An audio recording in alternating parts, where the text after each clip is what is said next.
Hello friends, welcome to TDS channel. இன்றைக்கி நம்ம சேனலில் காம்போ ஆஃபர் மாதிரி காம்போ ரெசிபி தான் பார்க்க போகிறீங்க. தக்காளி பிரியாணி அண்ட் எக் சாப்ஸ் தான். சிக்கன் பிரியாணி, மட்டன் பிரியாணி எல்லாம் சாப்பிட்ருப்பீங்க. ஆனால் இந்த தக்காளி பிரியாணியை ட்ரை பண்ணி பாருங்கள், டேஸ்ட்டு சூப்பராக இருக்கும்.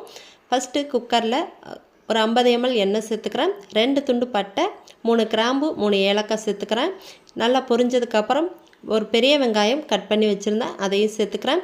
வெங்காயம் சேர்த்ததும் நல்லா பொன்னிறமாகிற அளவுக்கு நல்லா வதக்கி விடுங்க. வெங்காயம் இந்த அளவுக்கு நல்லா ப்ரௌன் ஆனதுக்கப்புறம் ஒரு 1.5 டேபிள் ஸ்பூன் அளவுக்கு இஞ்சி பூண்டு பேஸ்ட்டு சேர்த்துக்கிறேங்க. இஞ்சி பூண்டு பேஸ்ட்டு சேர்த்துட்டு கைவிடாமல் கிளறி விட்டுருங்க. அடிப்பிடிக்காமல் நல்லா கிளறி விடுங்க. இப்போ மிக்சியில் ஒரு 3 தக்காளி அடித்து வச்சுருந்தேன், அதை இது கூட சேர்த்துக்கிறேங்க. நான் இன்றைக்கி 1/2 கிலோ ரைஸுக்கு தான் பிரியாணி பண்ண போகிறேன். அதுக்கு 3 தக்காளி எடுத்துக்கிட்டேன். அது கூட காரத்துக்கு தகுந்த போல் ஒரு 2 டேபிள் ஸ்பூன் மிளகாய்த்தூள், 2 டேபிள் ஸ்பூன் மல்லித்தூள், 1 டேபிள் ஸ்பூன் அளவு கரம் மசாலா. மசாலா எல்லாத்தையும் நல்லா எண்ணெயிலே நல்லா வதக்கி விடுங்க.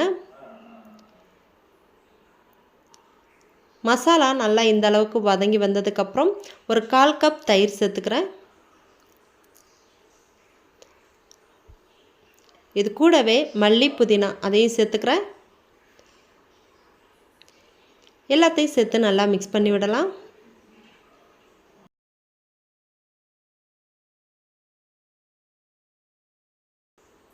மிக்ஸ் பண்ணிவிட்டு ஒரு 2 நிமிஷம் அப்படியே நல்லா எண்ணெய் பிரிஞ்சு வர அளவுக்கு நல்லா மசாலா கொதிக்கட்டும்.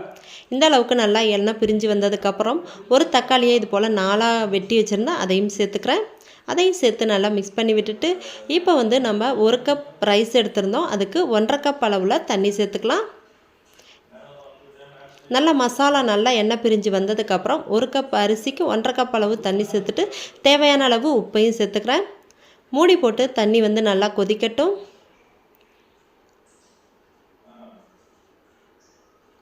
தண்ணி நல்லா கொதிக்க ஆரம்பிச்சிருச்சு. பாஸ்மதி அரிசியை நான் நல்லா கழுவிட்டு அப்படியே ஒரு 1/2 மணி நேரம் ஊற வச்சுருந்தேன், அதை இப்போ சேர்த்துக்கிறேன். சேர்த்துட்டு நல்லா மிக்ஸ் பண்ணி விட்டுக்கிறேன். மேலாப்பில் கொஞ்சமாக மல்லித்தலை தூவிக்கோங்க. இப்போ குக்கரை மூடி ஒரு 2 விசில் விட்டு எடுத்தோம்னா நமக்கு சூப்பரான தக்காளி பிரியாணி ரெடி ஆயிரும்.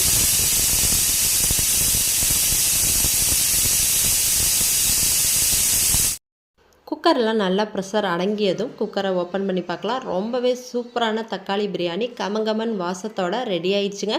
சிக்கன், மட்டன் போட்டு செய்கிறத விட ரொம்ப டேஸ்ட்டாக இருக்கும். இந்த தக்காளி பிரியாணியை ட்ரை பண்ணி பாருங்கள். ட்ரை பண்ணி பார்த்துட்டு எப்படி வந்துச்சுங்கிறத கமெண்ட் பண்ண மறந்துடாதீங்க. இதோட தொட்டு சாப்பிட்றதுக்கு சூப்பரான எக் சாப்ஸ் தான் பண்ண போகிறோம்.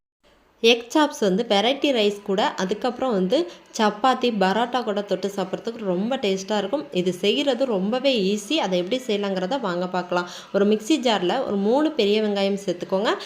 அதே போல் 3 தக்காளி, அதுக்கப்புறம் ஒரு பூண்டு, ஒரு முழு பூண்டு, ஒரே ஒரு துண்டு இஞ்சி அதையும் சேர்த்துக்கிறேன். காரத்துக்கு மிளகு மட்டும்தான் நம்ம காரத்துக்கு சேர்க்க போகிறோம். அதனால் மிளகு நீங்கள் உங்களோட காரத்துக்கு தகுந்த போல் சேர்த்துக்கோங்க. நான் 2 டேபிள் ஸ்பூன் மிளகு சேர்த்துருக்கேன். இது கூட கொஞ்சமாக கருவேப்பிலையும் சேர்த்து நல்லா ஃபைனாக அரைச்சி எடுத்துகிட்டு வந்துடலாம். நான் முட்டையை ஏற்கனவே வேக வச்சு தோல் உரித்து எடுத்து வச்சுட்டேன். இன்றைக்கி நான் 6 முட்டைக்காக அளவு தான் நான் சொல்லியிருக்கேன். இதே நீங்கள் 2 முட்டையாக இருந்தால் 1 வெங்காயம் 1 தக்காளி போதும். அதுக்கு தகுந்த போல் நீங்கள் அளவுகளை பார்த்து சேர்த்துக்கோங்க. ஒரு பேனில் எண்ணெய் சேர்த்துட்டு நம்ம அரைச்சி வச்சுருந்த மசாலாவை அப்படியே சேர்த்துருங்க. இது கூட நம்ம மிக்சியை கழுவிட்டு கொஞ்சமாக தண்ணி சேர்த்துக்கிறேன். தண்ணியை அதிகமாக சேர்த்துறாதீங்க. இப்போ தேவையான அளவு உப்பையும் சேர்த்துக்கிறேங்க. உப்பையும் சேர்த்து நல்லா மிக்ஸ் பண்ணி விட்டுட்டு டக்குன்னு மூடியை போட்டு மூடிடுங்க. இல்லைனா மூஞ்சிலனா தெறிக்க ஆரம்பிச்சிடும். அதனால் நல்லா மிக்ஸ் பண்ணி விட்டுட்டு டக்குன்னு மூடியை போட்டு விட்டுருங்க. மூடியை போட்டு ஒரு 5லேருந்து 7 நிமிஷம் நல்லா சிம்மில் நல்லா கொதிக்கட்டும். வெங்காயம், தக்காளி எல்லாத்தோட பச்சை வாசனைலாம் நல்லா போனதுக்கப்புறம் கிரேவி நல்லா இந்த அளவுக்கு எண்ணெய் பிரிஞ்சு வந்துருச்சு பாருங்கள்.